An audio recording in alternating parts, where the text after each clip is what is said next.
Pourquoi les drapeaux africains se ressemblent-ils tous autant? Là, je te parle de la vraie raison, pas la raison qu'on nous a expliquée à l'école.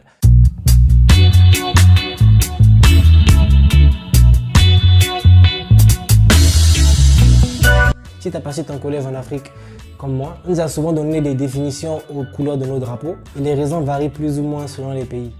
En réalité, la source elle est plutôt unique. Nous sommes en 1897, l'Éthiopie vient de gagner la guerre contre l'Italie lors de la bataille d'Adwa et conserve donc son indépendance. L'empereur d'Éthiopie, Ménélik II, adopte par la suite un drapeau aux 3 couleurs, vert, jaune, rouge, avec le lion de Juda, représentant la tribu israélite de Juda. Il faut savoir que Ménélik II serait descendant de Ménélik Ier, le premier roi de l'Éthiopie, fils du célèbre roi Salomon avec la reine de Saba. Donc le vert symbolisait l'espoir et la verdure du continent africain. Le rouge rappelle le courage des ancêtres du pays, symbolisant le sang versé par les esclaves, et le jaune représente la puissance et l'or, la richesse de l'Afrique. C'est alors qu'en hommage à la nation éthiopienne, plusieurs États africains ont adopté les couleurs lors de leur indépendance, à commencer par le Ghana de Kwame Nkrumah en 1957. Quelque temps avant le Ghana, Marcus Garvey, militant pour la cause noire aux USA et fondateur de l'organisation UNIA, reprend les couleurs éthiopiennes avec une légère modification, le noir à la place du jaune, représentant le peuple noir en tant que nation. Ensuite naît le mouvement Rastafari, qui lui aussi utilise les couleurs du drapeau éthiopien à l'époque de l'Empire, contrairement au fait que les gens pensent que les couleurs des Rastaman viennent du drapeau de la Jamaïque. Non.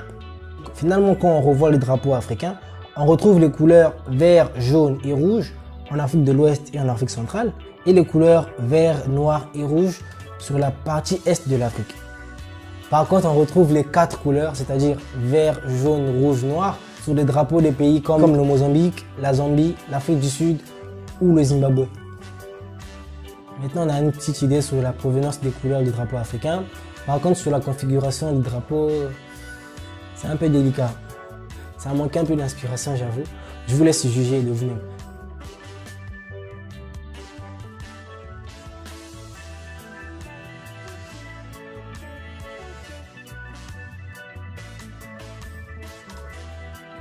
Après tout ce qu'on vient de se dire, le fait que l'Éthiopie ait battu l'Italie lors de la bataille d'Adwa a influencé le monde avec les drapeaux africains, le Rastafari ou encore lors des manifestations dans le monde. Et moi, quand on me disait au primaire que l'Éthiopie était le seul pays, enfin l'un des seuls pays non colonisés, on en rigolait. On en rigolait. On ne l'a pas appris comme si c'était une fierté. Je ne sais pas si vous voyez. Dites-nous un peu en commentaire comment ça s'est passé de votre côté, comment vous l'avez vécu, vous. Est-ce que vous l'avez appris à l'école ou vous l'avez appris ici, aujourd'hui, ou bien vous l'avez appris dans vos recherches, je ne sais pas. Et comme je te l'ai dit en début de vidéo, je veux connaître ton avis sur le sujet. Est-ce que c'est nécessaire qu'on nous parle à l'école de l'Éthiopie comme un symbole ou bien bof? En tout cas, dis-le moi en commentaire, on va en discuter. J'espère que la vidéo t'a plu. Toi et moi, on se dit à vendredi. Abonne-toi, like, partage. Surtout, prends soin de toi. Ciao.